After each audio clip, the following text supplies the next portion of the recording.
Salut à tous, c'est Stéphane et tu écoutes le podcast Le Switch. Aujourd'hui, je partage avec toi une interview d'entrepreneur. Comme tu le sais, ou peut-être pas encore, ce podcast est dédié aux entrepreneurs, mais plus que cela, il met en lumière ce qui m'enthousiasme le plus, à savoir leurs histoires. Au fil de nos épisodes, nous explorons des vies, des parcours et rencontrons des individus qui bousculent le statu quo, car derrière chaque entreprise, il y a un entrepreneur et avec lui, une histoire fascinante que je m'apprête à partager avec toi. J'espère que tu prendras autant de plaisir à écouter cet épisode que j'en ai eu à le faire. Bonne écoute à toi. Bonjour Camille, merci à toi d'être avec nous sur le podcast Le Switch aujourd'hui. Merci beaucoup à toi pour, la proposition. C'est un plaisir de te voir et puis j'ai hâte qu'on te présente à nos auditeurs, d'en savoir un petit peu plus sur toi puisque l'idée c'est de voir ce que c'est que l'entrepreneuriat dans la vraie vie et comment est-ce que justement on passe ce cap, quels sont les switches qui arrivent pour passer le pas. Et pour faire ça, ce que je vais commencer par faire, c'est un petit icebreaker, qu'on te connaisse un petit peu. Et donc, je le fais sous forme de portrait chinois. On va commencer, je vais avoir, donc ces quelques questions et je te laisse y répondre un petit peu du tac au tac. Ça Donc, marche. si tu étais une valeur d'entreprise, tu serais? Je dirais, la flexibilité. Parce que, dans mon parcours, moi, j'ai toujours été un peu la personne, touche à tout, qui sortait, toujours un peu, du cadre de ses missions, de ce qu'on lui demandait et à travailler sur, 1000 projets, 1000 pays à la fois. Donc, ouais, ça te demande de, faire preuve d'adaptabilité. C'est clair. Si tu étais une compétence clé, tu serais? La communication, je pense. Des échanges que j'ai eus avec mes anciens collaborateurs, anciens boss, j'ai toujours été assez, reconnue pour ce côté un peu, communication facile, communication, énergique et la facilité à aller aussi vers les autres pour que ce soit pour le travail ou pour résoudre des problèmes. Sympa. Et si tu étais une erreur qu'il vaut mieux faire tôt, tu serais? L'impatience. Si Heu, tu si tu étais un outil digital? PowerPoint, hein. OK, c'est marrant, je t'aurais peut-être plus vu sur, quelque chose du type, Canva ou, plus, dans les Ah lignes ouais. avec le marketing. PowerPoint, franchement, je crois que c'est mon meilleur ami de tous les jours. Bon, après, aujourd'hui, tu le boostes tellement avec, l'IA et cetera, mais j'ai failli dire l'IA parce que j'utilise beaucoup, mais je pense que, je suis pas non plus, une pompe, de l'IA contrairement à certains, donc PowerPoint fait quand même faire des miracles encore aujourd'hui. OK, pourquoi pas. Si tu étais un Ah! moment dans la journée d'un entrepreneur, tu serais? Le matin, moi, j'adore ce petit moment le matin où tu, refais un peu le point sur, toute ta journée, tu te relances sur tous les nouveaux sujets que tu as envie d'attaquer, je trouve ça ultra motivant. OK. Et si tu étais un livre business, tu serais? Ah, je suis vraiment une très mauvaise élève parce que je ne lis pas de livres business. Alors moi, je suis très roman, thriller, roman historique. Un livre que j'ai adoré, c'est Les Mains du miracle. C'est pas forcément un livre très drôle, mais c'est un livre, historique qui est, extrêmement, intéressant sur une histoire vraie, donc je vous invite, à découvrir si vous ne le connaissez pas. Eh ben, écoute, très bien, on prend l'info. Et pour finir, si tu étais un slogan, tu serais? Moins de slides, plus d'impact. OK, d'accord. Bah, en même temps, c'est constant par rapport à ce que tu nous dis. Ouais et puis, moi je l'ai tellement vu aussi, en étant de l'autre côté de la barrière quand j'étais en entreprise, travailler avec des agences ou des consultants en fait, qui te font, du jus de cerveau et qui, sont pas forcément là pour être un partenaire opérationnel et t'aider à faire avancer tes projets, que c'est vraiment ce que moi je veux pas, ce que je veux pas être aujourd'hui, en étant passée de l'autre côté, donc c'est, le fil rouge que j'essaie de m'imposer aussi à moi-même. Excellent. Donc, pour faire un petit peu, le point sur, qui tu es, un petit peu aussi sur ton parcours et ton histoire, comme tu le sais, nous, notre propos, c'est l'entrepreneuriat et ce qui, me passionne et ce qui m'intéresse, c'est surtout le parcours entrepreneurial et la raison pour laquelle on appelle ce podcast le Switch. C'est parce que, l'idée de ce déclic qui te fait passer, comme tu disais, de l'autre côté, tu vois? C'est un petit peu ça qu'on essaye de comprendre et de voir au travers de différents parcours. Donc, ce que je vais te proposer de faire, c'est peut-être de commencer par, nous parler de ton parcours et comment, ton switch, si tant est qu'il y en ait qu'un, est arrivé? Oui. Ouais, d'accord, avec plaisir. Alors, je me voyais pas vraiment un jour avoir cette vocation, entrepreneuriale comme on l'imagine. Comme je disais, j'ai toujours été un peu une touche à tout. J'adorais être sur 1000 projets, prendre le lead, créer des choses. Mais, du coup, moi, j'ai évolué pendant, une dizaine d'années dans des fonctions marketing et développement international pour des grosses marques et je m'occupais de les développer à l'international. Donc sur la partie marketing, mais j'étais toujours en binôme avec des commerciaux, pour avoir cette vision aussi business et pas que, branding comme on imagine des fois sur le marketing et c'est un métier que j'adore, ça te pousse tout le temps à te réinventer, découvrir de nouvelles cultures, rencontrer de nouvelles personnes, travailler sur des projets nouveaux. Quand tu es sur ce type de marque, tu as aussi la chance de pouvoir, te servir d'un pays pour être un peu ton laboratoire, ton projet pilote. Ça m'a amené à découvrir plein de pays, donc franchement, c'était des années, assez excitantes et assez galvanisantes. Mais après, je pense qu'au fond, je m'étais toujours un peu dit, pas forcément créer quelque chose de moi, mais pourquoi pas reprendre une marque un peu en difficulté, ce genre de choses. Mais c'est vrai que, je pense que j'ai un peu, le syndrome de l'imposteur, comme, certainement beaucoup et en fait, quand on voit, toutes ces success stories, d'entrepreneurs, tu as l'impression qu'en fait, tout est toujours parfait, tout est toujours facile. Je trouve que des fois ça te donne un peu le vertige et du coup, je pense que j'avais jamais vraiment osé me lancer, jusqu'à il y a, 1 an et demi, 2 ans. J'ai travaillé pour une marque, qui était présente sur les Jeux olympiques de Paris et qui malheureusement, a été en grande difficulté financière, juste après. Donc c'est placé en redressement judiciaire, il y a eu une bataille judiciaire avec, les racheteurs, donc ça a duré, pendant quasiment 1 an. On annonçait, qu'il allait y avoir, énormément de licenciements, et comme, je me disais, ben, la stratégie des racheteurs, ça va forcément être de resolidifier le marché domestique avant de repartir à la conquête de l'international. Pour moi, c'était sûr que j'allais sauter. Et du coup, tu as quasiment 1 an où tu te demandes ce que tu fais. Où du coup, je me suis dit: «OK, on va pas commencer à céder à la panique, mais plutôt voir ça comme une opportunité de ce que ça peut t'apporter et sur quoi tu pourrais tendre». Et je me voyais pas du tout repartir, en fait, sur, ce même type, de métier, même si j'adorais ça, j'avais l'impression d'avoir un peu atteint une sorte de plafond de verre.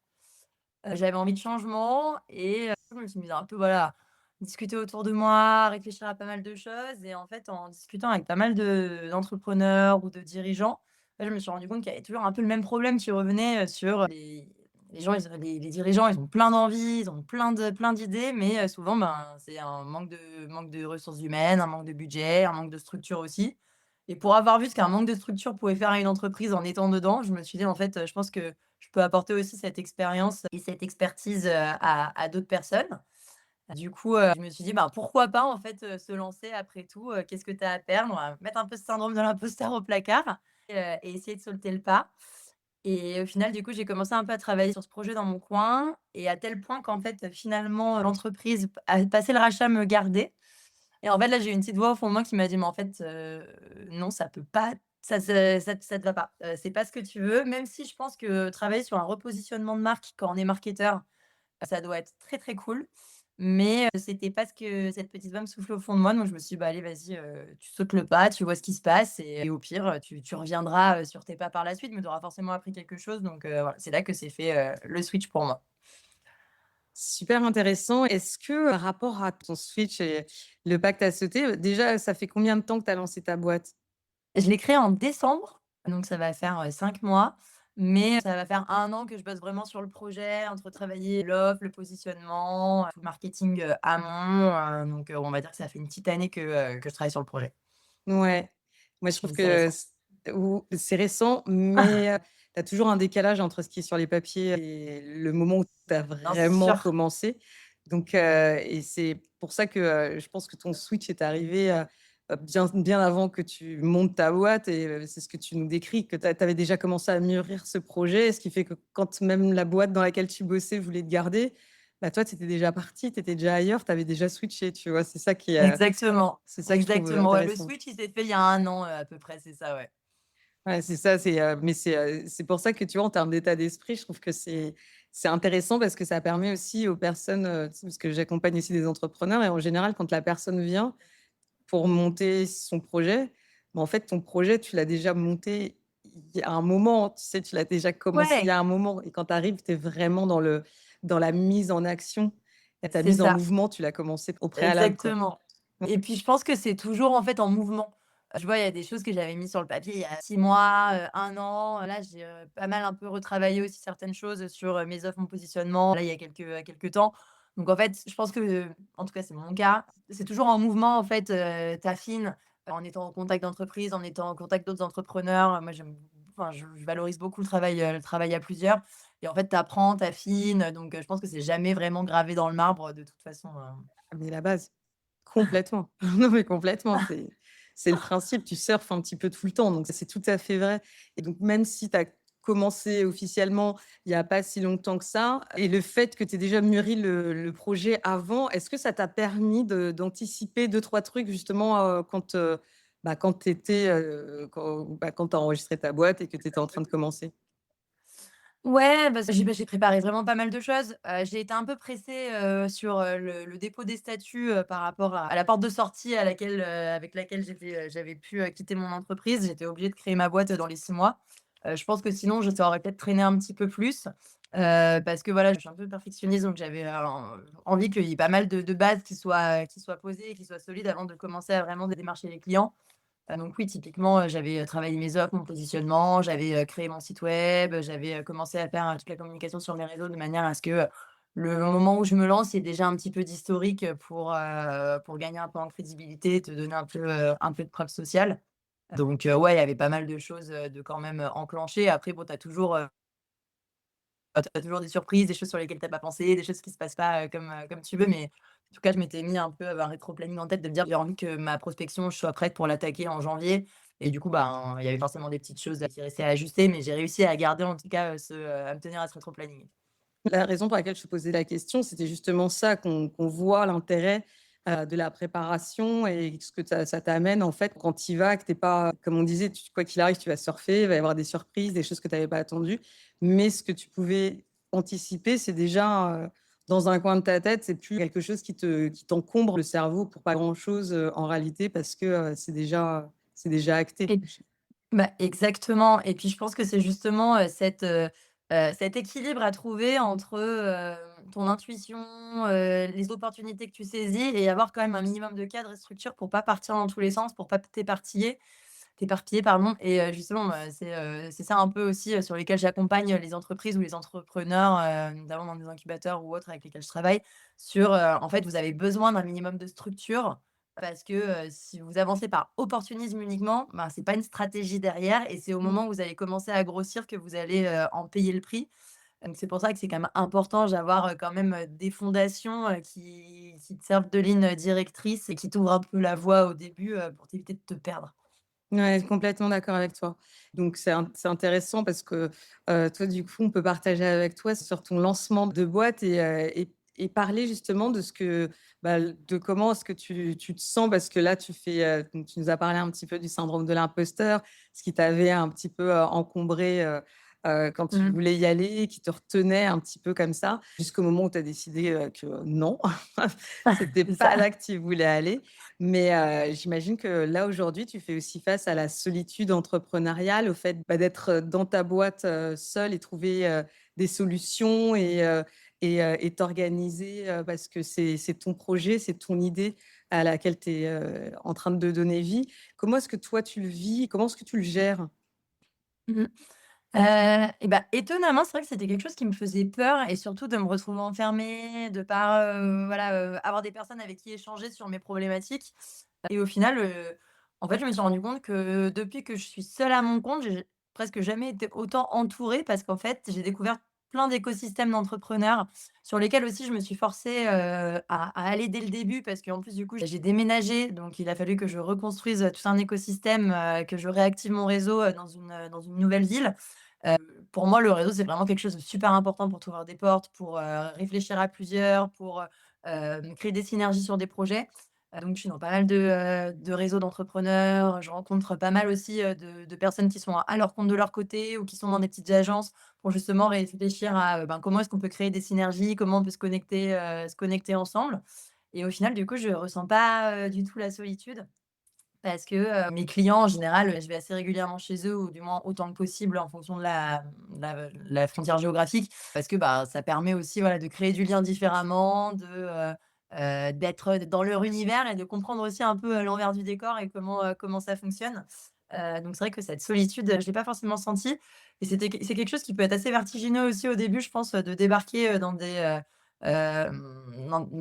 événements de réseau où, tout le monde se connaît un peu, tu as un peu la nouvelle tête, devoir pitcher son projet aussi devant tout le monde, quand on est en phase de création, mon pitch je crois que je suis à la version, 150, du pitch.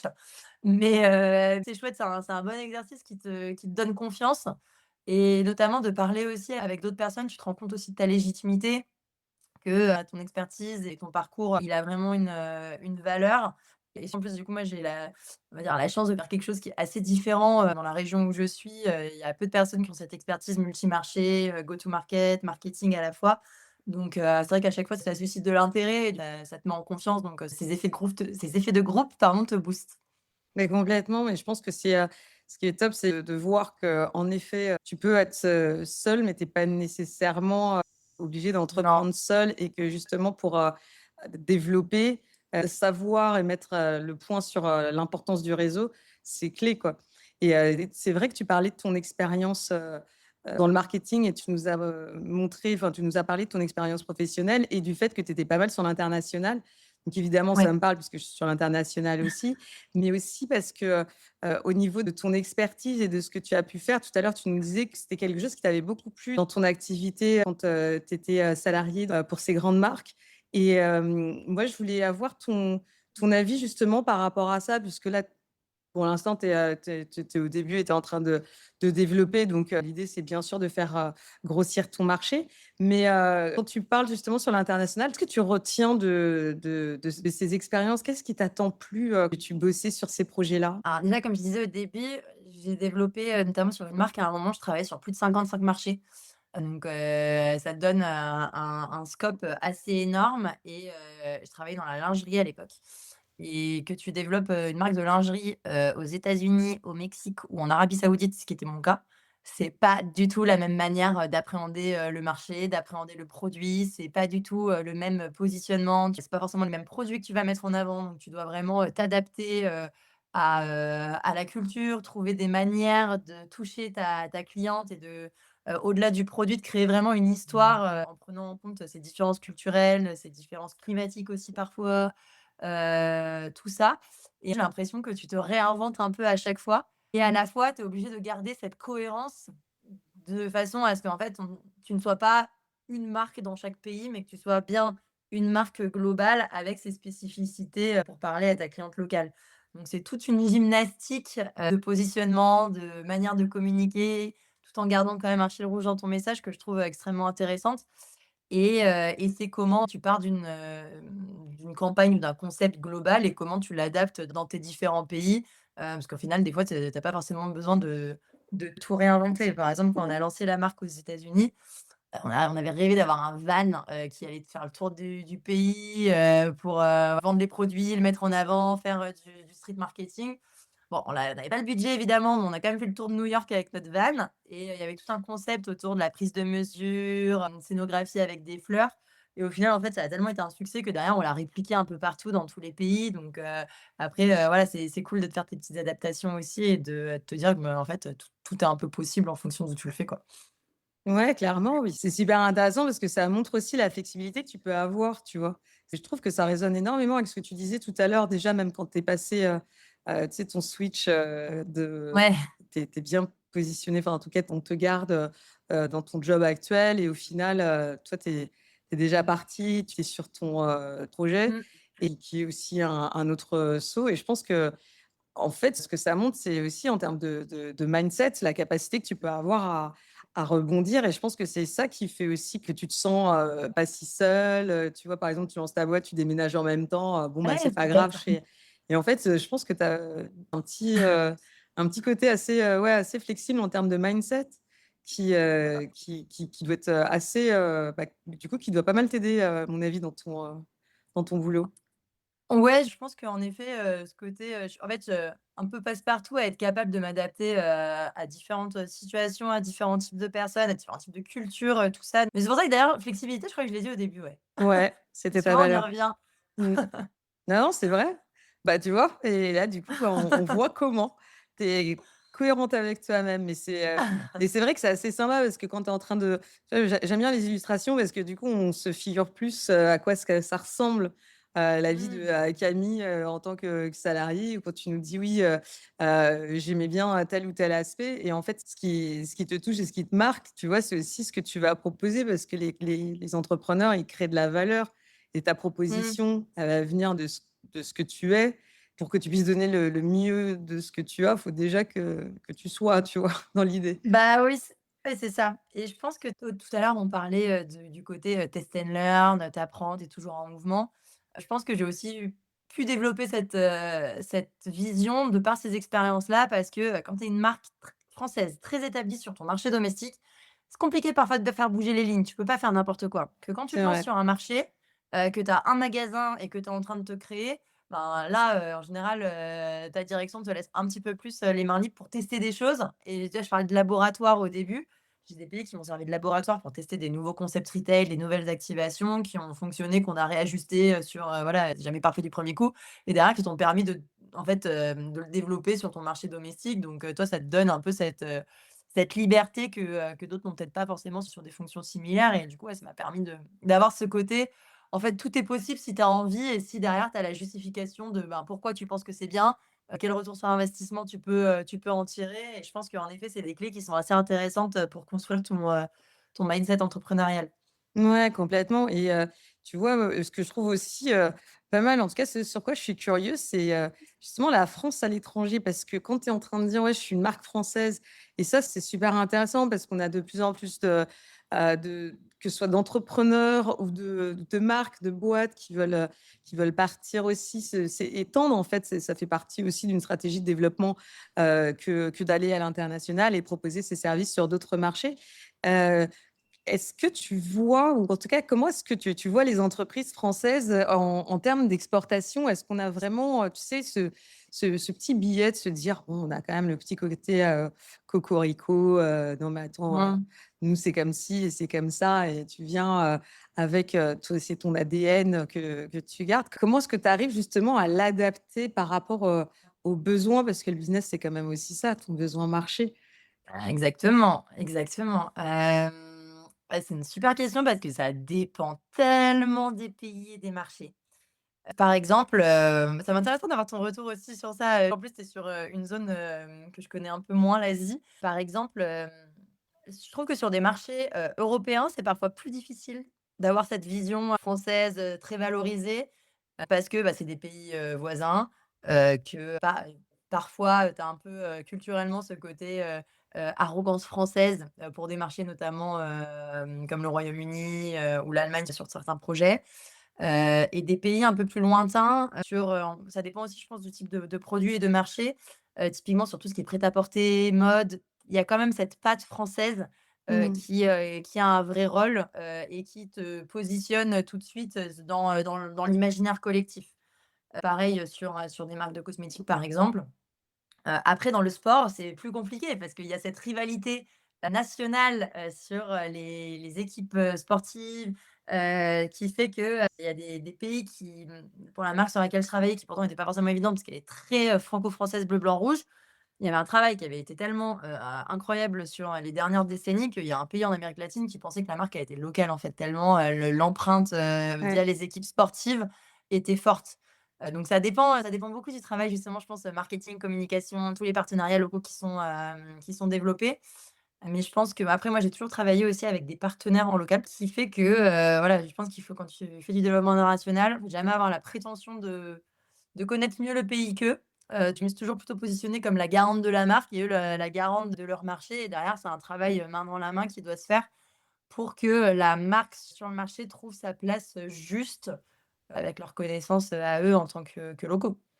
Et complètement et je pense que tu vois, quand, tu étais en train de parler, il y a des points qui me paraissaient, super importants comme, l'exemple que tu prenais, tu sais, des marques où, elles ont réussi leur intégration de façon tellement forte que les personnes pensent que c'est une marque de chez elles. Là, pour le coup, j'étais encore étudiante, mais, j'avais une amie qui était, partie en Erasmus à Rome et sa Ouais. coloc était espagnole. Tu vas avoir l'impression que ça n'a rien à voir avec la choucroute, mais attends. Et du coup, on parle avec elle, donc sa coloc espagnole et elle nous met sa playlist et donc elle nous met du Manu Chao et on fait, «Ah, c'est marrant et tout» parce que donc sa playlist avait beaucoup plus de trucs, espagnols et cetera et donc elle était un petit peu en train de dire: «Ouais, je vais vous faire découvrir un petit peu ce qu'on écoute en Espagne» et là, on a Manu Chao qui sort, on lui fait: «Bah, il est français». Et donc genre, bon ton propos est bidon et en réalité, elle fait: «Bah non, il est espagnol» et elle était convaincue qu'il était espagnol, tu vois? Donc en termes de branding et de ce que, tu vois, quand Bah, c'est tellement ouais, c'est ça. intégré et on a eu cette conversation, on était, bah, nous, hallucinés de se dire qu'elle pensait qu'il était espagnol. On lui dit: «Bah non, il était, enfin, c'était, le leader de la Mano Negra et cetera». Puis on lui balance les chansons en français du coup. Et elle les connaissait pas Elle les cette connaissait partie pas du chanson? tout. Pour elle, c'était, Manu Chao, elle était plutôt, bah, sur ses albums espagnols et c'est vrai que bon, en Oui. l'occurrence, c'est pas fou ce qu'elle était en train de dire, mais par contre, c'est la réaction qu'elle a eue quand on lui a dit: «Mais, non, non, il est carrément français» et du coup, c'est Ah intéressant en c termes d'intégration de marque, ce que tu es en train de dire. Comment ça peut être puissant et culturellement, c'est important.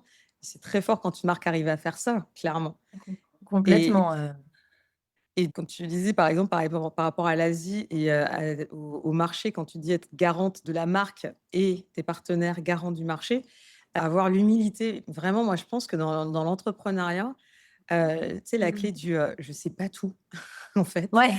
Non, mais c'est vrai et c'est là que la flexibilité, le fait de t'adapter, le fait d'avoir l'humilité de te dire: «Je vais me rapprocher, de personnes qui ont la connaissance de ce marché ou qui savent faire ceci ou cela». Tu vois? Moi, par exemple, je suis pas particulièrement marketeuse et je trouve ça passionnant quand, pour le coup, tu vois, je parle avec, des marketeurs et cetera, avec nos approches, que ce soit sur la stratégie marketing, comment tu mets les choses en place, par exemple, ce que tu partages avec nous.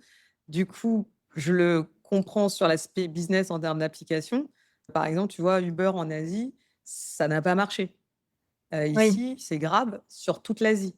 Donc, tu vois, j'étais au Cambodge, la semaine dernière, et là, je suis au Vietnam. Quand tu leur demandes: «Est-ce que vous connaissez Uber?» Ils font: «Ouais, ouais», ils sont passés par là, ils sont repartis, ils se sont fait racheter Aussi par vite. Grab et en fait non, mais c'est ça qui est génial, c'est qu'après tu as une sorte d'imaginaire collectif aussi, tu vois ce que je veux dire? Comme, parce que ça va avec Ouais. l'histoire que la marque, du coup, va raconter et l'empreinte que ça a laissé derrière et du coup, en termes de branding, bah, ça a été, en tout cas ici, en Asie, Uber a pas trop suivi les tendances marché. Du genre, Mmh. tu trouvais pas des tuk-tuk sur Uber, tu ne trouvais pas les motos, sur Uber et alors que c'est à la base, de quand Ici, tu te ouais. déplaces, en Asie, tu vois? Et donc ils ont un peu, raté leur pénétration comme ça et ils ont perdu, leur marché. Enfin, en tout cas, ça s'est passé différemment. C'est plus eux qui sont Mmh. là, mais par contre, cette autre marque a pris tout le marché. Moi, je trouve que c'est super intéressant, la façon dont tu vois ton activité parce qu'en fait, tu la tires vachement loin, je trouve. Mmh, bah, ouais et puis je trouve que, tu vois, typiquement, ça, c'est un exemple parfait d'une entreprise qui a essayé de faire un copier-coller, Mmh. d'un modèle qui fonctionnait ailleurs sans réellement, se poser les questions. Puis et puis, tu vois, je le vois aussi beaucoup en étant entrepreneur. Moi, j'ai mes pôles d'expertise. On me demande souvent, en parallèle, bah, comme tu fais du marketing, de la com, est-ce que tu peux me faire la création de contenu? Ah non, parce qu'en fait, c'est pas mon expertise. Je vais pas vendre quelque chose, en fait, que je ne sais pas faire et je préfère travailler avec des personnes, en fait, qui le font beaucoup mieux que moi et sur lequel on est complémentaires aussi. Donc en effet, ouais, je pense que je suis d'accord avec toi que ce côté humilité et savoir, voilà, ce qu'on sait faire et surtout ce qu'on ne sait pas faire et ce qu'on ne veut pas faire est vraiment Mmh. important. Ouais, c'est clé. Complètement et tu vois, ça me fait rebondir un peu sur ce que tu disais tout à l'heure. Tu parlais des consultants que tu avais eus, avec qui tu bossais quand tu bossais pour des grosses boîtes et là, tu te retrouves, bah, dans leur pompe Ouais. aujourd'hui et c'est vrai que, tu sais, tu as ce petit billet, ouais, tu viens, tu donnes ton conseil et tu repars. Comment tu le vis du coup, toi, maintenant que tu es dans cette position? Alors forcément, comme tu dis, on a toujours ces biais d'expérience. J'essaie de me dire aussi, c'est pas parce que moi je vais penser comme ça que tout le monde va penser comme ça, quand j'étais de l'autre côté, de la barrière. Eh, on Mais en tout espère. cas ouais, voilà, on essaye en tout cas. Mais j'essaye quand même de me dire, en fait, moi, ce qui m'horripilait de pas le reproduire. Et puis après, évidemment, tout dépend de ta cible. Si tu travailles vraiment avec, des très grosses entreprises, peut-être qu'en effet, ils vont plus chercher, une vision uniquement stratégique pour, essayer d'avoir une vision différente de ce qu'ils appliquent actuellement et derrière ils ont, les ressources opérationnelles pour mettre en place ce que tu leur proposes. Moi, ma cible, je pense qu'elle a quand même davantage besoin, quand tu travailles avec des PME, des ETI, ou des marques en croissance, tu as plus besoin de support opérationnel sur un renfort, par exemple, d'ouverture de marché. Mais une marque qui fait appel à moi, parce qu'elle veut se lancer, par exemple, aux US, bah, en fait, si je lui dis juste comment faire, mais que je l'aide pas à mettre la main à la pâte, c'est pas comme ça que je vois mon rôle, en tout cas. Après, c'est une question de vision aussi. Ouais, non, c'est sûr. Et dans le cadre un peu de la préparation de notre échange d'aujourd'hui, j'avais été un petit peu regarder par rapport à ce que tu faisais, ce que tu justement tu partageais, tu publiais et il y a un post que j'avais trouvé assez sympa qui était sur, l'aventure humaine, exceptionnelle, que l'entrepreneuriat, représente, pour toi et je voulais savoir, pour toi, c'est quoi cette belle aventure humaine? Bah, comme je trouve que c'est un peu lié à ce qu'on disait tout à l'heure sur le côté, au final, tu es seul, mais tu pas seul.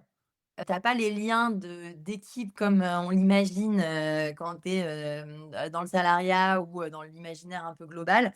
Mais, je rencontre plein de gens, je me force à sortir un peu de mes cercles aussi et du coup à aller vers les autres. Au début, c'est pas forcément un exercice facile, même quand on n'est pas particulièrement, introverti. Ça demande toujours quand même de sortir de sa zone de confort et au final, tu te rends compte que, tu as en face de toi des personnes qui partagent les mêmes choses que toi, qui sont super ouvertes, qui sont là pour t'aider, pour te partager des conseils, pour te faire rencontrer aussi d'autres personnes et du coup, je trouve ça, d'une richesse, énorme. Ouais, je suis assez d'accord avec toi sur les entrepreneurs. En tout cas, moi, c'est aussi, bah, la raison pour laquelle, je fais ça, pour laquelle, je fais, le switch ou que, je travaille avec des entrepreneurs, pour des entrepreneurs, Mmh. parce qu'en réalité, quand tu, découvres les entrepreneurs et que tu as ces échanges-là, je pense que c'est parce que tu es en lien avec la vraie part d'humanité de chacune des personnes. Mmh. C'est pour ça que ça résonnait Ouais. vachement. Quand je le voyais, je me disais: «C'est vrai parce que tu as cette humanité dedans». C'est Mmh. tu vois, tu ce que tu proposes, en général, vis ce que tu es en train de vouloir proposer ou en tout cas, tu crois en ce que tu es en train de faire et du coup, ça met un angle un peu différent. Ouais, c'est ça et puis c'est pour ça que j'aime aussi beaucoup le concept de ton podcast, c'est de comprendre les histoires derrière chacun et quand tu rencontres ces entrepreneurs, écouter l'histoire de chacun et pourquoi, chacun en est arrivé là. En fait, tu as des parcours mais tellement différents, tu en as pas 2 qui sont pareils et puis je trouve ça trop intéressant, tu sais, je pense qu'il faut être ouvert aussi aux opportunités et de se dire en soi que le champ des possibles, est ouvert et ça t'amène des connexions, enfin, tu vois? Comme, on n'était pas forcément, amenés à se rencontrer, forcément, on habite, chacune à un côté de la C'est clair. planète et pourtant voilà, on a plein d'idées, on construit plein de choses et c'est ça aussi je trouve, la beauté de cette aventure humaine. Ouais et laisser la place pour ça.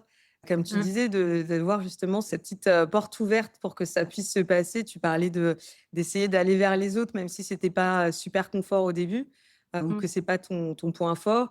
Mais, il y a ce petit effort à faire, de s'ouvrir en tout cas à la possibilité que et après en fait, il y a plein de belles choses qui se passent et en effet, tu rencontres plein de gens. Enfin moi, je trouve qu'il y a un paquet de gens quand même assez incroyables avec des histoires et des Mmh. parcours assez incroyables et même des idées, tu te dis: «Mais à quelle heure tu t'es dit du fin fond de ton Ouais, potelin c'est là-bas, je ça. ne sais quoi, tu t'es dit: «OK, là, c'est quoi? On va faire ça» et le mec le fait, c'est génial, tu vois ce que je veux dire? C'est Et je trouve génial! Ah mais ça complètement. épatant et je redescends de ça, ça fait plus de 10 ans que je fais ça et ça m'épate toujours autant. Je trouve ça Mmh. canon et c'est pas obligé Mmh. d'être un truc, énorme, genre on va pas tout de suite Non! faire des roquettes, pour aller sur la lune, mais je trouve ça toujours très, très cool de voir comment est-ce que ça germe et surtout comment est-ce que ça germe au point que tu te dises: Carrément. «C'est quoi? C'est ce que je vais faire.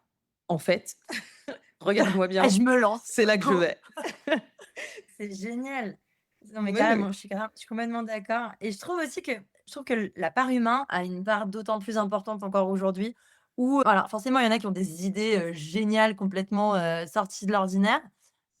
Moi, j'ai pas du tout la prétention de faire quelque chose d'unique. Je sais qu'on est plein à faire, du marketing, à faire du développement international. En revanche, je pense que et d'autant plus à l'ère de l'IA où, ben, tout est un peu automatisé et se ressemble.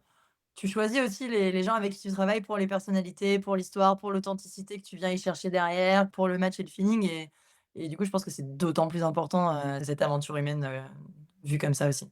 ouais, je pense qu'en effet, c'est un asset et que c'est vers ça qu'on tend, c'est vers ça qu'on va. Mmh. Je suis convaincue de ça aussi parce qu'au final, comme tu dis, tout va être de plus en plus standardisé ou va sortir ou est-ce que tu auras même besoin d'un humain pour le faire? Par contre, globalement, rester tout seul et avoir ce dont on est en train Ouais, de c'est parler, ça. c'est tellement précieux que, je pense qu'en effet, on va continuer à tous à aller le chercher et tu vois, ça m'amène à ce que je me disais, si on revenait, enfin, si tu revenais 3 ans en arrière, est-ce que tu te serais vu faire ce que tu fais aujourd'hui?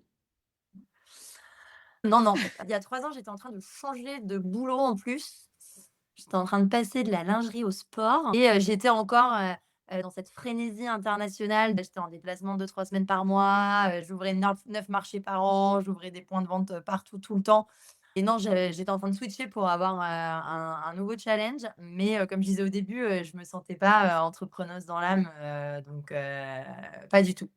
Mais même il y a 1 an en arrière, bon, non, allez, on va dire, il y a 1 an et demi en arrière, parce qu'il y a 1 an, c'était quand même un peu activé et je l'espérais très fort au fond de moi, mais je le voyais pas et je pense que c'est souvent intéressant de regarder un peu en arrière et de se rendre compte de tout le chemin parcouru pour se dire: «OK, on avance quand même, pas mal». Pas toujours là où on pensait, mais c'est aussi ça qui est d'autant plus chouette. Ouais, ouais, bah, c'est souvent pas là où on pensait d'ailleurs, hein. Non. C'est ça qui est assez drôle. Entre le moment où tu as ton idée, le moment où tu la lances et 2 ans ou 3 ans après, ce que ça C'est ça. devient, je te dis même pas 10 ans après, enfin, c'est ça qui est assez marrant et qui va un peu avec ce qu'on disait, tout à l'heure. C'est le fruit de tes expériences, de tes rencontres, des besoins Tout de à tes fait, ouais. clients, des demandes, que les personnes vont faire. Tu sais, des fois, toi, tu penses que tu fais, du marketing et puis eux, ils disent: «Non, mais en fait, nous, on a besoin de ça» et puis ton marketing devient, une stratégie digitalisée de lancement de X, Y, Z et du coup, ça devient ton offre phare et toi, tu Exactement. étais parti sur autre chose, tu vois? C'est là, en effet, où, comme tu disais, ça a fait le charme de l'exercice. Donc moi, je trouve ça super, super intéressant. Je trouve que en fait, tu as quand même énormément de réalisation, en tout cas de compréhension, je trouve, de ton business. Après, c'est vrai que ça fait aussi partie de ton job d'être, sur le marché et de savoir comment une boîte fonctionne. Mais, je parle juste de la partie, plus, mindset, tu sais, pour les entrepreneurs, j'ai l'impression que ce qu'on découvre vachement quand on se lance, c'est ce fameux mindset entrepreneurial. Ouais, C'est cette flexibilité dont on parlait, cette capacité à switcher, à s'adapter. Alors l'international, pour toi, c'était vraiment, mmh, le grand écart qu'on pouvait avoir, mais cette capacité à changer, l'humilité de te dire: «OK, tu sais quoi? En fait, bah, là, je me suis gaufrée, c'était pas la bonne direction, j'en tente une autre» et tu vois, je trouve c'est que ça. tous ces éléments-là, tu les as quand même, super tôt dans ton développement de boîte et dans ton parcours. Ben, écoute, c'est gentil. C'est vrai que, c'est je pense, dû aussi à cette expérience que j'ai et bah, des fois, même quand on fait du marketing, on se rend compte qu'on le fait toujours mieux pour les autres, que pour soi-même. Genre Ah, le les cordonnier? cordonniers sont les plus mal chaussés, voilà, exactement. Mais du coup, c'est pour ça que j'aime bien, tu vois, accompagner, des étudiants, accompagner des incubateurs parce que, pointer du doigt ce qui est bien et ce qui est améliorable sur le projet de quelqu'un d'autre, en redonnant le pourquoi du comment il faut le faire comme ça. En fait, souvent, je me dis: «Ah oui, mais en fait, tu donnes un exemple que toi, tu as même pas mis en place». Donc du Ouais. coup, après, je suis quelqu'un qui me remet beaucoup, beaucoup en question en permanence aussi. Donc je pense que c'est lié à ça, mais du coup, ça me permet de pas perdre le cap aussi, et voilà, de perfectionner un peu aussi, tout ça tout le temps. Ouais, non, mais c'est clair et je pense que c'est clé, en fait et d'avoir toujours cette logique de pas uniquement de se réinventer, mais de faire vraiment attention à pas non plus s'arrêter d'évoluer, s'arrêter Ouais, d'apprendre. Parce qu'en réalité, c'est, et tu parlais de l'IA, on parle du climat, économique ou, de façon générale dans lequel on vit. Donc tout va vraiment très vite et faut être, ouais, vraiment en mesure de surfer, la prochaine vague qui arrive et pour ça, si toi tu dis: «Non, non, mais c'est bon là, je gère parce que sur celle sur laquelle je suis, ça va, c'est nickel». Celle qui va arriver, tu es peut-être pas prêt, tu vois? Donc exactement. donc non, je pense que c'est vachement précieux ce que tu es en train d'échanger et là, vu qu'on arrive à la fin de notre échange, s'il y avait une chose que tu voudrais que les personnes se souviennent, de notre échange, ce serait quoi? Je pense, que c'est un conseil que j'aurais aimé qu'on me donne aussi, c'est plus s'écouter soi-même sur, en fait, tu es peut-être pas forcément, peut-être qu'il y a des personnes qui nous écoutent qui sont déjà entrepreneurs, d'autres qui hésitent à sauter le pas, mais qui savent pas, qui ont peur. En fait, Ça a toujours été d'écouter cette petite voix au fond de moi, que ce soit pour, même à l'époque, des fois, j'avais des opportunités pour des super boulots, mais j'ai pas sauté le pas parce qu'en fait, je le sentais pas et après bon, on sait jamais ce qui aurait pu se passer, mais je pense que c'est en s'écoutant qu'on est le plus aligné avec nos décisions et c'est là où en fait, quel que soit le projet, on performera le mieux parce que, ben, tu vas t'y mettre corps et âme et que tu es persuadé de ce que tu fais et ça te permet aussi, je pense, de rester authentique et de garder cette part de toi-même, qui est la plus différenciante aussi. Ouais, complètement, je trouve que tu clôtures bien la session, c'est non, j'ai essayé de clôturer la boucle et ça me paraissait pas La très boucle est bouclée.